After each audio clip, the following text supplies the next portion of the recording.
గురుభ్యో నమః. శ్రీమాత్రే నమః. మా భక్తి టీవీని ప్రోత్సహిస్తున్నటువంటి మా ప్రేక్షకులందరికీ ధన్యవాదాలు తెలియజేస్తున్నాము. ఈ వారం రాశి ఫలితాలు చెప్పుకునే ముందుగా గ్రహస్థితిలో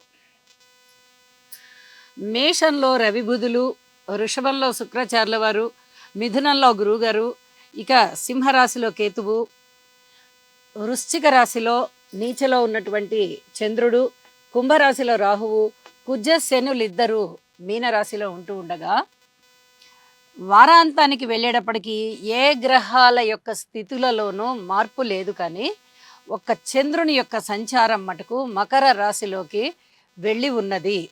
ఇక గ్రహ సమ్మేళనాల యొక్క ఫలితాలను మనం చూస్తున్నట్లయితే కుజశనుల యొక్క కలయిక చాలా ఇబ్బందుల్ని సూచిస్తూ ఉంటుంది. ప్రమాదాలు, ఆర్థిక పరిస్థితులు చాలా ఇబ్బంది పెట్టడం, చిన్నాభిన్నమయ్యాయి అని కూడా అంటూ ఉంటారు.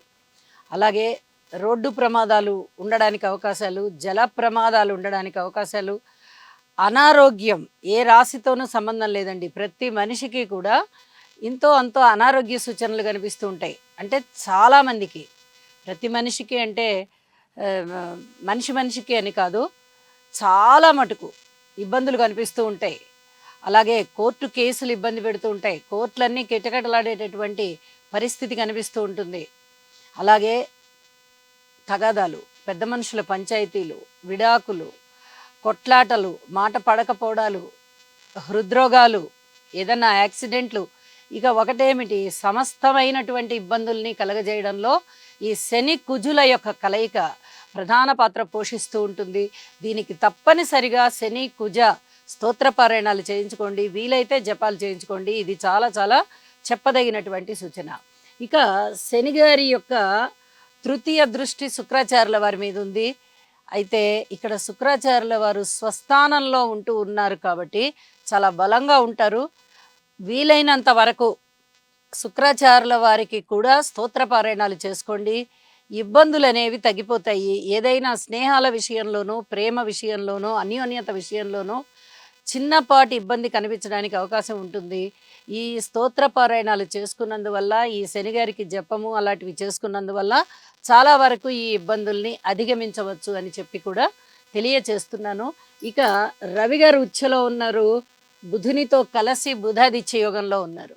ఇది కూడా చాలా అద్భుతమైన కలయికగా ఉంటూ రవి ఉచ్చస్థానం కూడా చాలా మంచి ప్రతిభా పాఠవాలని, నీతి నిజాయితీని, అలాగే అడ్మినిస్ట్రేషన్ కెపాసిటీని, నిస్వార్థమైన జీవితాన్ని, వీటన్నిటినీ సూచిస్తూ ఆరోగ్యాన్ని చాలా త్వరగా ఇచ్చేటటువంటి పరిస్థితి. ఎవరైనా అనారోగ్య పరిస్థితులలో ఉంటే వారికి త్వరగా ఆరోగ్యం చేకూరుతుంది. ఇది చాలా మంచి గ్రహాల యొక్క కలయిక, గ్రహాల యొక్క స్థితి స్థాన సంచారము అని కూడా చెప్పవచ్చు.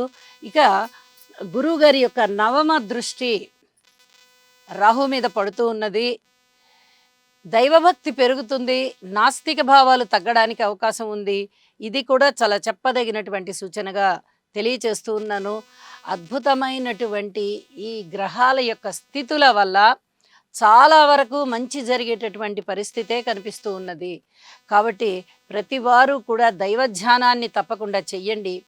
అలాగే చక్కగా స్తోత్ర పారాయణాలు, నవగ్రహ స్తోత్రాలు పారాయణ చేసుకోండి. చాలా వరకు మనశాంతిగా ఉంటారు అని చెప్పి తెలియచేస్తూ ఉన్నాను. ఇక రాసుల్లోకి వెళ్దాము. మీనరాశి.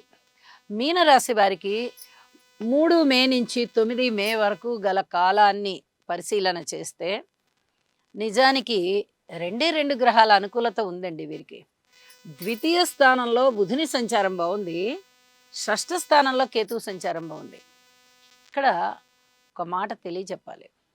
ద్వితీయ స్థానంలో బుధుని యొక్క సంచారం ఎప్పుడు మనసులో ఉన్న మాటని బయట పెట్టనివ్వదు. ముందుగానే గ్రహస్థితుల యొక్క వ్యతిరేకతలు చాలా కనిపిస్తున్నాయి. రాశిలో శని కుజులు ఉండడం కానీ, వ్యయస్థానంలో రాహు ఉండడం కానీ, తృతీయంలో శుక్రాచార్యుల వారు, చతుర్థంలో అంటే అర్ధాష్టమ స్థానంలో గురుగారి సంచారము, ఇవన్నీ కూడా చాలా ఇబ్బంది పెట్టేటటువంటి గ్రహస్థితులే. దీనితో పాటుగా బుధుని యొక్క సంచారము కూడా మేషరాశిలో ఉండడం వల్ల ఇక్కడ వాక్రూపకంగా చాలా జాగ్రత్తగా ఉండాలి. మనసులో ఉన్న మాటని చెప్పరు, ఇతరవేవైనా చెప్తారు మీరు. అలాంటి పరిస్థితి కొనసాగుతూ వెళ్తుంది.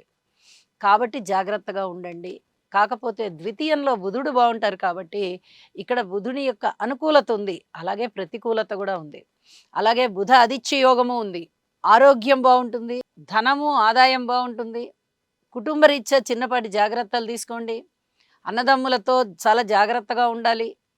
అలాగే మాతృవర్గ రీత్యా గాని, స్థిరచరాస్తుల వృద్ధి రీత్యా గాని అంత పూర్తి అనుకూలతలు లేవు. పితృవర్గ రీత్యా లేవు. కార్మికులు, కర్షకులు, నేత పనివారు, చేతి వృత్తుల వారు ఇత్యాది వారందరూ చాలా కఠినమైనటువంటి నిర్ణయాలు తీసుకోవాలి. ఇంకా కష్టపడాలి మనమని. ఉద్యోగ జీవితం కూడా అంతంత మాత్రంగా ఉంది. లాభాలేమన్నా కనిపిస్తాయా అంటే, షష్ఠ స్థానంలో ఉన్నటువంటి కేతువు చాలా వరకు ఇస్తూనే ఉన్నారు మీకు. ఇంకా ఈ వారం గూడా వస్తాయా అంటే, కొన్ని వస్తాయి అని చెప్పొచ్చు. మరి దూర ప్రాంత ప్రయాణాలుంటాయి. వ్యయ ప్రయాసలకి ఓర్చి ఉంటారు. తగాదాల విషయంలో జాగ్రత్తగా ఉండాలి. అలాగే విదేశీ యానాలు ఉండడానికి అవకాశం ఉంది. సంతాన విషయంలో అధిక జాగ్రత్తలు తీసుకోవాలి. ప్రతి అంశంలోనూ జాగ్రత్తే. ఇది చాలా చెప్పదగినటువంటి సూచనగా తెలియచేస్తూ ఉన్నాను. వారాంతంలోకెళ్ళేటప్పటికి మటుకు చంద్రుడు లాభస్థానంలోకొచ్చి సంతాన రీత్యా సంతృప్తినిస్తున్నారు. కొంచెం లాభాల బాటలో ఉన్నారు. మానసికమైన సంతృప్తిని ఇస్తూ ఉన్న కారణం చేత పూర్వం కన్నా కొంచెం మేలు అని అనుకోవచ్చు. ఏది ఏమైనా మీనరాశి వారికి చాలా చాలా జాగ్రత్తలు సూచిస్తూ ఉన్నాను ప్రతి వారం. అధిక జాగ్రత్తలతో కూడి ఉండండి. ఔషధ సేవ అవసరం పడుతోంది. ఏదైనా ప్రమాదాలు ఉండడానికి అవకాశం ఉంది. చాలా జాగ్రత్తగా ఉండాలి. వాహనాలు నడిపేటప్పుడు నిర్లక్ష్యం పనికిరాదు, అజాగ్రత్త పనికిరాదు, అశ్రద్ధ పనికిరాదు. అలాగే యోగా చెయ్యండి, నవగ్రహ స్తోత్ర పారాయణాలు చెయ్యండి, నవధాన్యాలు దానం ఇవ్వండి, ఇష్టదేవతారాధన చెయ్యండి. ప్రశాంతమైన జీవితంతో ఉండడానికి ప్రయత్నం చేయండి. ఈ గ్రహస్థితులు మారేంత వరకు ఇలాంటి పరిస్థితి ఉంటుంది అని చెప్పి తెలియచేస్తూ ఉన్నాను. ఈ శని కుజుల యొక్క కలయిక చాలా ఇబ్బంది పెట్టేటటువంటి గ్రహస్థితి అని చెప్పి చాలాసార్లు మనం చెప్పుకున్నాం. అలాగే తృతీయంలో శుక్రాచార్యుల వారు కూడా అంతగా అనుకూలమైనటువంటి ఫలితాలు లేకపోవడంతో ఇక్కడ ఉండేటటువంటి కలహాలు అవి భార్యాభర్తల మధ్య అయినా అవ్వచ్చు, అన్నదమ్ముల మధ్య అయినా అవ్వచ్చు, లేదా స్నేహితుల మధ్య అయినా కూడా అవ్వచ్చు. ఒక కుటుంబం నుంచి కూడా అవి రావచ్చు. కుటుంబంలోనే అన్నదమ్ములకి ఉండొచ్చు, అక్క చెల్లెళ్ళకు ఉండొచ్చు, తల్లి పిల్లలకు ఉండొచ్చు, తండ్రి పిల్లలకు ఉండొచ్చు, భార్యాభర్తలకు ఉండొచ్చు. ఏ రకంగా అయినా ఆ కుటుంబంలో కొంచెం డిస్టర్బెన్స్ అయిన వాతావరణం కనిపిస్తూ ఉంటుంది. ఇలాంటి వాటి నుంచి మీరు బయటపడాలి. కాస్త ఆత్మ సంయమన శక్తి పెరగాలి అంటే యోగా చేయడం అనేది చాలా చాలా మంచిది.